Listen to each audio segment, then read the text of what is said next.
독재자들은 왜 권력 세습을 못해서 안달인 거예요?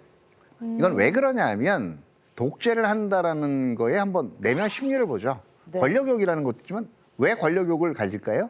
내가 하는 방법이 제일 옳은 방법이야. 잔말하지 마라. 내가 제일 똑똑하게 판단해. 자기애가 네. 강한 건가요? 내가 국가와 민족이 갈 수 있는 가장 바른 길을 잘 어디서 많이 들은 스토리들 아니겠어요? 그러면 이 인물들한테 정말 싫은 게 뭘까요? 자기는 자랑스럽게 생각하는 업적이 부정당하는 거예요. 죽어서라도. 네. 내가 죽은 이후에 나의 업적, 나의 정치 이데올로기를 지켜줄 인물이 누가 있을까? 그러기 때문에 결국은 혈연해서 이 후계자를 선택을 하는 건데요. 네. 근데 가끔 보면 이 세습 정치를 하고 싶다고 해서 다 되는 게 아니지 않습니까? 이게 국민들도 그렇죠. 드러나서 들고 일어나서 반대를 표하기도 하고. 맞아요. 근데 이게 북한은 세습을 3대째를 성공하고 있다는 게 이게 너무 어찌 보면 대단한 일인 것 같아요. 자, 일단은 아무 체제나 세습 시도한다라고 해서 그 세습할 수 있는 건 아니에요. 북한 주민들에게 남아있는 기억이 조선시대하고 일본의 식민 통치 이후에 뭐가 있었죠? 곧바로 김일성 시대였어요. 왕정이야 왕. 애초에 북한 주민들은 정치적인 민주주의나 사회적인 다원주의 그리고 경제적인 시장 경제를 학습할 수 있는 경험이 없었거든요. 없네. 그러니까 백두열통이라는 게 맥히는 거예요.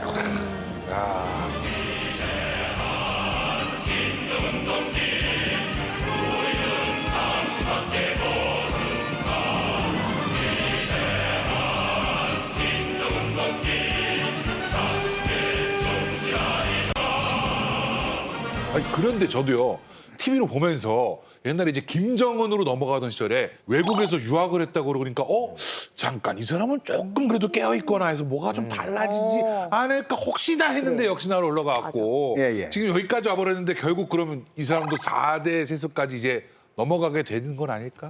아, 스위스 유학파인 김정은 입장에서도 이게 얼마나 비웃음을 살 수 있는 얘기인지 알고 있을 거예요. 나는 그냥 이상한 독재자가 아니야. 나도 사회적으로 열려있고 개방돼 있어. 이런 걸 한 2년 동안은 보여주려고 했잖아요. 4대 세습을 하는 순간 그동안 쌓아온 이미지는 다 물 건너가는 거예요. 이걸 알면서도 과연 할까? 왜 지금 김주열을 데리고 나타나니까 뭐 그런 얘기들이 돈다는 걸 김정은도 모르지 않을 거예요. 어떻게 평가받고 있는 거 알아요. 그런데도 부지런이라고. 이걸 하고 있는 거 왜 그런 건지 이게 김주애가 실제로 세습을 할 건지 아닌가보다 훨씬 더 중요한 얘기인 거죠. 이게 과연 어떤 신호라고 봐야 되는지 한번 영상 보고 다시 얘기 나누시죠.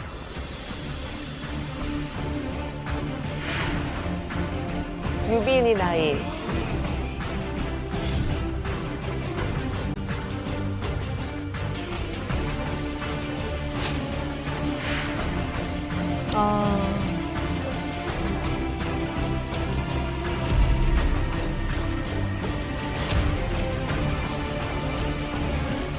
절대로 먼저 핵 포기란 비핵화란 없으며 핵은 우리의 국익이고 국채이며 공화국의 절대적 힘이고 조선 인민의 크나큰 자랑입니다.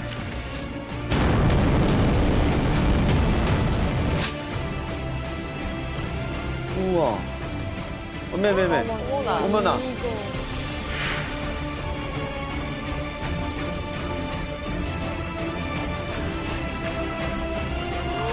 방금 볼을 만졌어요. 야. 너무 놀랐어요.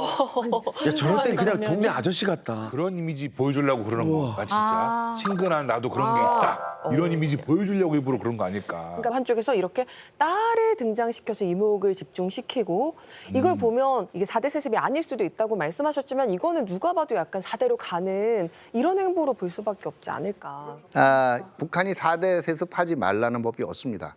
특히 만약에 4대 세습을 하지 않으려면요 정치 이데올로기를 바꿔야 되는데 김정은의 입장에서 할아버지와 아버지가 만들어 놓은 정치 이데올로기를 함부로 바꿀 수는 없어요.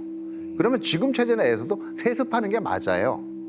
근데 그게 반드시 김주애라고 보기에는 너무 지금 섣부르다는 얘기예요. 여러 가지 정황상. 김주애가 될 수 있습니다. 그런데 지금처럼 김정은의 딸 역할에 충실한 한 김주애를 후계자로 보기에는 여전히 성급하다는 거죠. 그러면 왜 계속 등장하는 걸까?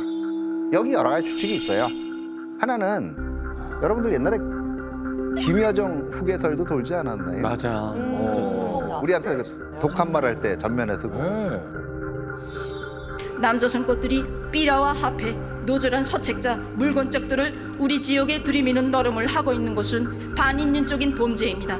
우리는 그 쓰레기들이 유포시켜 놓은 비루스는 물론 남조선 당국 것들도 박멸해 버리는 것으로 대답할 것입니다.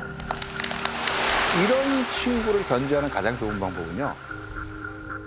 자기 딸을 이제는 관심의 스포트라이트를 받게 하는 이 가능성 하나. 아하. 두 번째는 오빠가 있는데 김정은처럼 어릴 때 해외 유학 나갔어요. 그럼 지금 행사에 데리고 나가겠다고 귀국하라 그럴 수는 없는 거잖아요. 그렇기 때문에 앞으로 4대 세습이 있을 거라는 강력한 암시를 주기 위해서 오빠 대신 나왔을 가능성도 있는 거고요. 제 생각은 이 리설주 입장을 한번 생각을 해보면 네. 김여정이가 계속 날아다니고 있어 막. 그 자기를 무시하고 약간. 근데 이설주 입장에서는 이거 봐라. 난 애들 엄마인데. 그 딸을 싹 들이미는 거지. 형님 동서 뭐 이런 거네. 그렇지. 아니 동서. 지금 홍석천 씨가 말씀한 거 포함해서 다 썰 카더라인데 정확한 거는 아닌 거잖아요. 예, 그런데 이렇게 카더라라는 게 많을 수밖에 없는 게 북한의 현실이에요. 북한에 대한 뭘알 수가 정보는 굉장히 제한적이에요. 야. 그래서 그 한정된 정보를 가지고 북한을 정확하게 보려면요. 지금 암시하는 바에서 북한이 지금 어느 정도에 와 있느냐, 앞으로 뭘 할 거냐. 여기에 대한 그 방향성을 보는 게 훨씬 더 중요하다는 거죠. 현재 북한은 전체 그 국가 총생산의 상당량을 군사비에 쏟아붓고 있습니다. 더구나 이로 인해서 국제 제재에 직면돼 있고요. 국민들의 경제난과 생활고가 계속 악화되고 있습니다. 김정은도 뾰족한 해법이 없는 상태예요.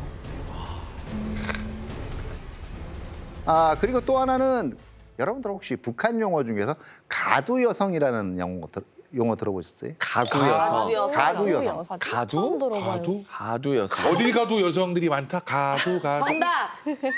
집안의 가장. 네. 맞아요? 그러면 여성이 집안에서 이게 되려면 뭘 해야 되죠? 돈을 벌어야죠. 일을 돈을 버는 것도 중요하지만 다른 게 있죠. 집안일? 전업주부. 오. 네, 근데 저 용어가 80년대는 없었어요. 왜 그랬을까요? 그 당시에는 북한이 여성 인력도 불러냈어요. 공장에, 그다음에 협동농장에. 그럼 어떻게 되겠어요? 가사 일을 못 하잖아요. 그렇죠. 근데 90년대가 되면서 여성은 생산성에 크게 향상이 안 된다는 집으로 돌려보냅니다. 이때부터 아이들을 직접 자기가 기르는 부모들이 늘기 시작해요. 그 밑에서 자라난 세대들, 90년대 이후의 출생자들이 지금 그 북한 땅에서 30대, 40대 점점 여론의 중추를 차지하게 되는 거예요. 북한의 MZ 세대네요. 예, 체제에 대한 충성도가 그 앞에 세대와는 다릅니다. 더구나 이제 북한도 스마트폰 쓰거든요. 정보도 예전에 비해서 많이 개방돼 있기 때문에 김정은 체제에서 아직 표출되지는 않지만 불신하고 불만도 훨씬 많을 거예요. 이런 거였어요. 과거에 김일성 스타일은 굉장히 독재를 하고 있지만 나름대로 자기가 가지고 있는 항일 투쟁사를 통해서 가지는 호방성, 이렇게 설명할 수 있다면 김정일의 통치 스타일이라 그러면은 은둔하면서도 좀 치밀한 스타일. 그러면 김정은의 통치 스타일은 처음에는 공포 정치라 그랬죠. 맞아. 처음엔 그랬죠. 그러다가 개방으로 가는 모습 보여주죠. 근데 요새 하는 걸 보면 핵무력 같은 거 건설하는 건 폭주의 모습을 보이잖아요. 그러면 통치 스타일이 정립이 안 되고 그 스타일이 지금 왔다 갔다 한다는 얘기입니다.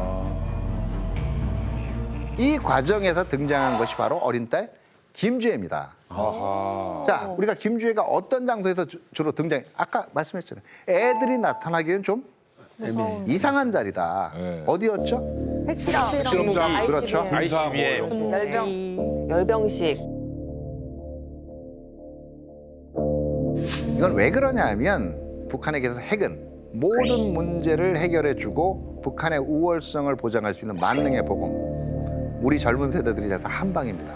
인생 한 방. 핵을 지니고 있으면 언제든 한국을 쥐락펴락할 수 있다라는 생각을 가지고 있는 거거든요. 전쟁 억제와 전쟁 주도권 쟁취의 중대한 사명을 지닌 이의 핵전투 부대들, 저 병기들은 당일의 발사 명령만을 기다리고 있습니다. 결과적으로 김정은한테 핵무기는 결코 포기할 수 없다는 걸 보여주는데 주민들이 고통스럽잖아요. 대부분의 자원이 핵에 돈이 다 들어가죠. 투입되고 있단 말이에요. 그러면 사람들이 불만을 가지잖아요. 왜 우리를 이렇게 고통스럽게 해? 이때 쓰는 서사가 이거예요. 외부에서 우리를 끊임없이 압박하는 존재가 있다. 그게 바로 국경 너머에 있는 적인 거예요. 나를 계속 제재를 주고 회방 놓고 우리 체제를 전복하려고 하고 네. 그러기 때문에 설사 우리가 고통이 있다라고 하더라도 이 무기는 계속 쥐고 가야 되고 더더구나 내가 사라지더라도 내 다음 때까지 이어져야 되는 이거는 필수적인 거야를 보여주기 위해서 김주애를 등장시킨다는 해석도 충분히 가능한 겁니다.